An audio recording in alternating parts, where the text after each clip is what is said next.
श्री गुरुचरण कमलेभ्यो नमः। भगवान कपिल देव और माता देवहूति का संवाद चल रहा है। कपिल देव जी ने कहा, नान्यत्र मद भगवतः प्रधान पुरुषेश्वर आत्मनः सर्वभूतानां भयं तीव्रम निवर्तते। मैं ही सबका भगवान हूं, प्रकृति और पुरुष का मैं ही प्रभु हूं,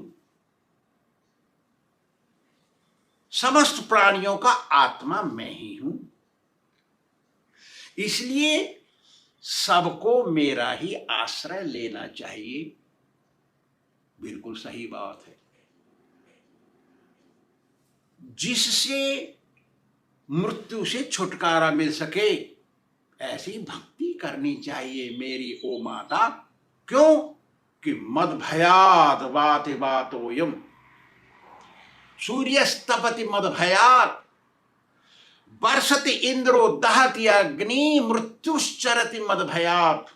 ओ माता, मेरे ही भय के कारण वायु हवा चलती है, मेरे ही भय के कारण सूर्य उगता है और चमकता है, अस्त होता है, मेरे ही भय के कारण इंद्र देवता बरसात करता है जिससे भोजन उत्पन्न होता है, मेरे ही भय से यमराज मृत्यु घूमता है और समय के अनुसार असमय पर भी सबको ले जाता है।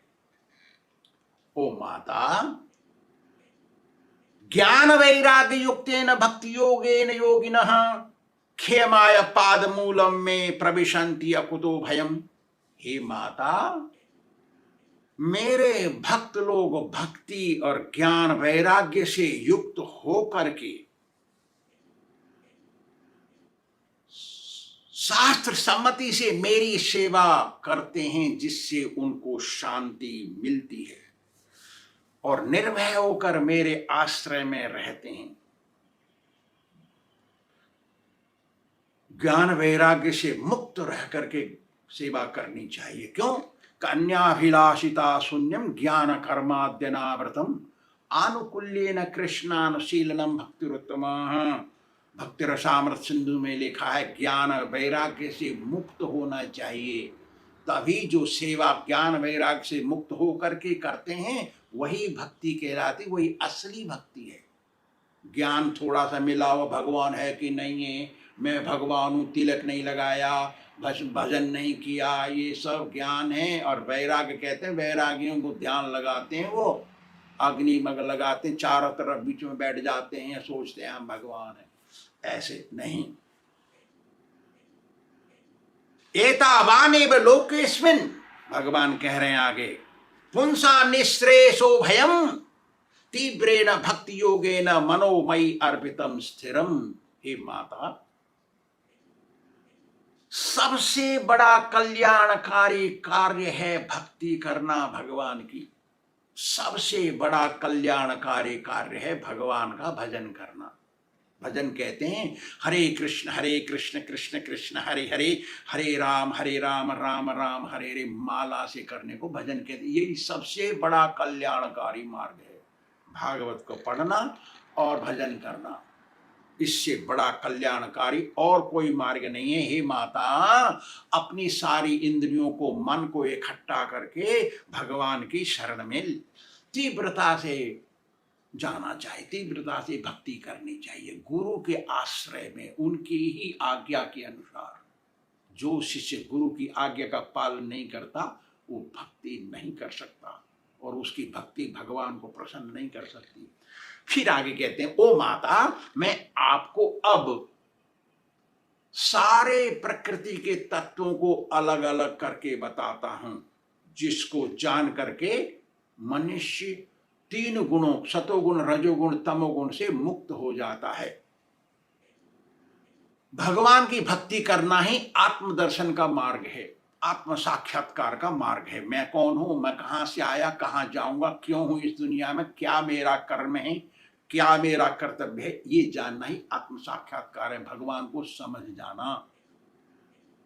और इसी मार्ग से अज्ञान रूपी अहंकार रूपी गांठ खुल जाती है, कट जाती है। भिद्यते हृदय ग्रंथि छिद्यन्ते, सारी गांठें खुल जाती हैं भगवान का भजन करने। सर्व एवात्मनीश्वरे इत्यादि, जिससे सारा संसार व्याप्त है, जो सारे संसार में उपस्थित है, अंतर्यामी, वो स्वयं प्रकाशित है और उसी के प्रकाश से सारा संसार प्रकाशित है।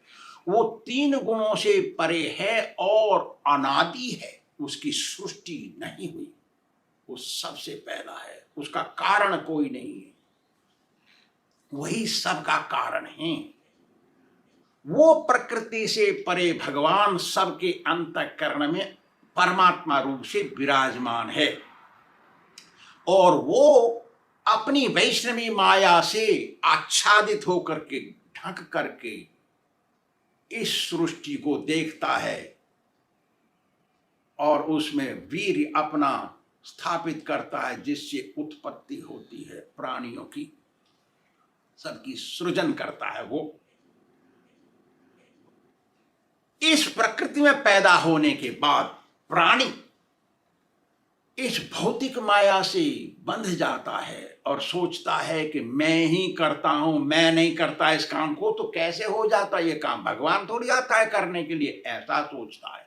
कर्तापन, अहम ममेति, मैं ही करने वाला हूं, मेरे बिना कुछ नहीं हो सकता। इसीलिए वह प्राणी जन्म मृत्यु के बंधन में पड़ा रहता है, गोता खाता रहता है।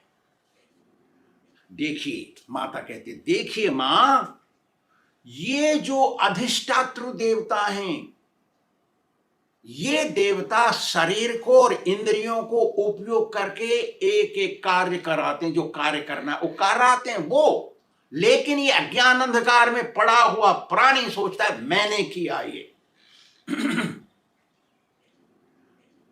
वो आत्मा जो शरीर में रहता है वो प्रकृति से परे है, भौतिक नहीं है, वो आत्मा भगवान का अंश है ना, इसलिए आध्यात्मिक है, दिव्य है आत्मा।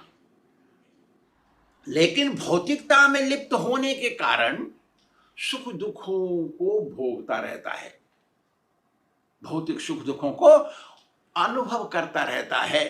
फिर देवहूति ने पूछा, हे भगवान,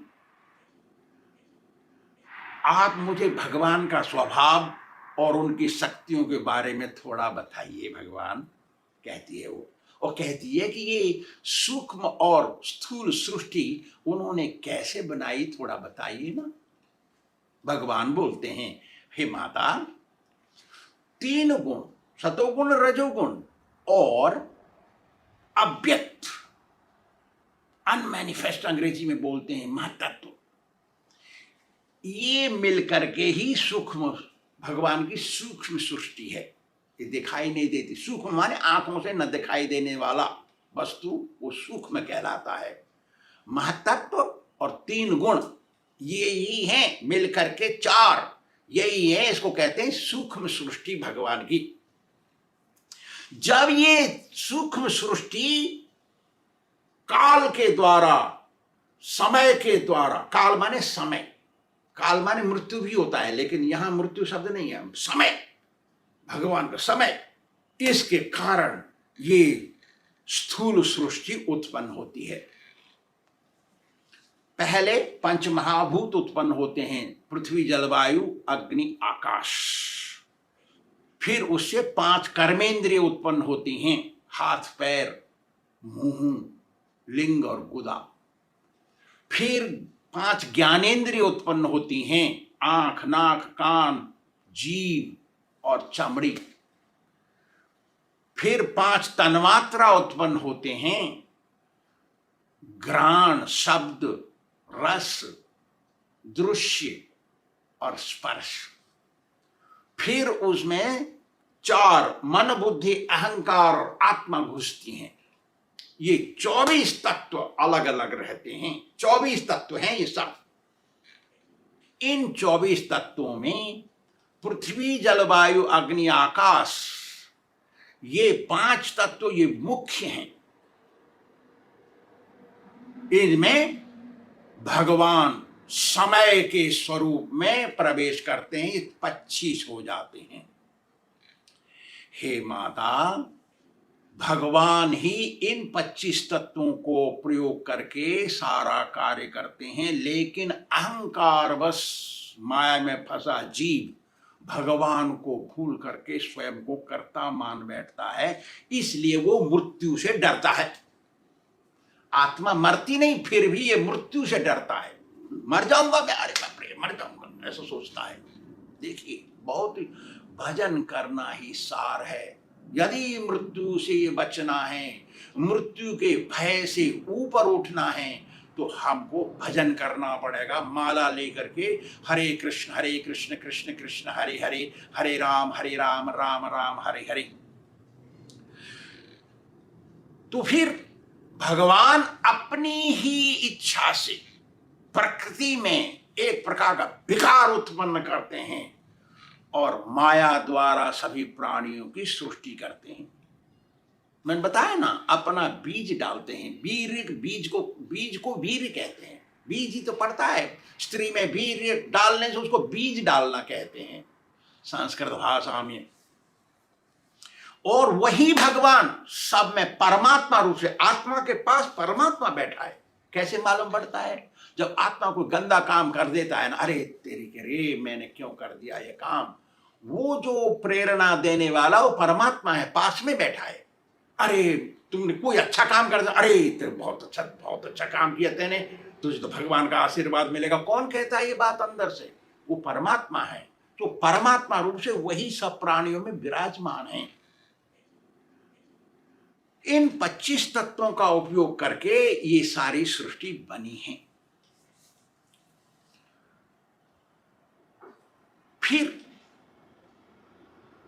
ये इस जगत के बाहर एक महत्त्व है। वो महत्त्व सूक्ष्म है। उसको मिलाकर के भगवान ने अज्ञान अंधकार को पी लिया। अज्ञान रूपी माया अंधकार है ना, इसको पी लिया भगवान ने। इसलिए जब भजन करते ना, अज्ञान जाता रहता, भागता है वहां से। इसके बाद भगवान 5 लक्षणों को बताते हैं, ये 5 तत्वों की लक्षणों को, और कहते हैं कैसे शब्द से शब्द में काल मिला। काल माने समय मिला, तब वो वायु प्रकट हुई, वायु में समय मिला। फिर अग्नि प्रकट हुई, फिर अग्नि में समय मिला। जल प्रकट हुआ, जल में समय मिला, विकार हुआ, तब वो पृथ्वी प्रकट हुई। ये 5 इस प्रकार से उत्पन्न हुए।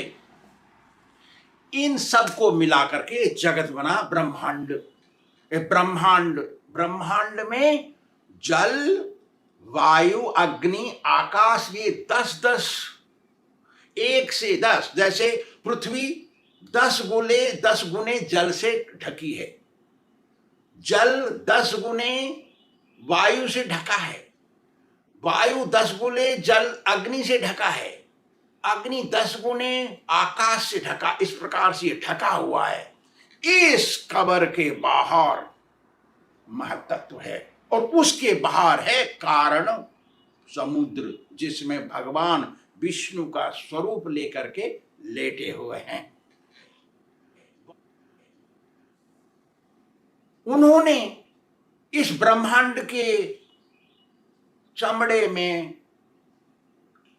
छेद किया। छेद करके सबसे पहले उनका मुंह निकला, जिसका काम है खाना, भजन करना, बोलना। फिर नाक उत्पन्न हुई, नाक का काम है सूंघना। फिर कान उत्पन्न हुए, जिसका काम है सुनना। फिर उसके बाद विराट स्वरूप की आंखें उत्पन्न हुई। विराट स्वरूप पैदा हो रहे ना छेद से। आंख है, आंख का काम है देखना। फिर उनकी मूछें, दाढ़ी, बाल, शरीर के बाल उत्पन्न हुए, जिसका काम भोजन पैदा करना, खाना पैदा करना, और दवाइयां, औषधि, आयुर्वेदिक जड़ी बूटी पैदा करना।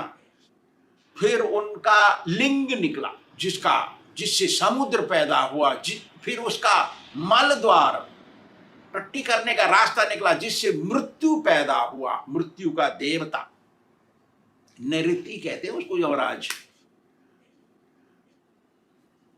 उसके बाद हाथ पैर नाड़ियां पेट भूख प्यास प्रकट हुए, फिर हृदय प्रकट हुआ, फिर मन बुद्धि अहंकार पैदा हुए, फिर विराट स्वरूप से वो देवता लोग पैदा हुए। देवता पैदा होकर के उन्होंने संभाल लिया सारी इंद्रियों को। ये इंद्रियों के अधिष्ठात्र देवता हैं सब। यही विराट पुरुष इस प्रकृति के पति हैं। पति माने मास्टर बॉस, मेल, मेल माने पुरुष, पुरुष है। प्रकृति स्त्री है, भगवान पुरुष है, यही मालिक है। और फिर यही भगवान सबकी आत्मा और जगत की आत्मा है, परमात्मा, और सबके मित्र हैं भगवान। सुहृद, सभी आत्माओं के सुहृद है। सुहृदम सर्वभूतानाम ज्ञात्वमाम शांति मृच्छति, मैं सभी का सुहृद हूं, मित्र, इष्ट मित्र। फिर आगे कहा, हे माता, तस्मिन् प्रत्यगात्मानं धिया योग प्रवृत्तया भक्त्या विरक्तया ज्ञानेन विविच्यात्मनि चिंतयेत्। ओ माता, सभी मनुष्यों का काम है कि भगवान की भक्ति के द्वारा सेवा करे, अपनी इंद्रियों को और मन को वश में करे, शास्त्रों का ज्ञान इकट्ठा करे और शास्त्रों के अनुसार ही भगवान की सेवा करे, और सेवा करते हुए भगवान को प्रसन्न करे, जिससे उनको प्रसन्नता मिलेगी। हे माता, भगवान को प्रसन्न करना ही प्रसन्नता प्राप्त करना है, यही एक रास्ता है। धन्यवाद। श्री राधा गोविंद भगवान की।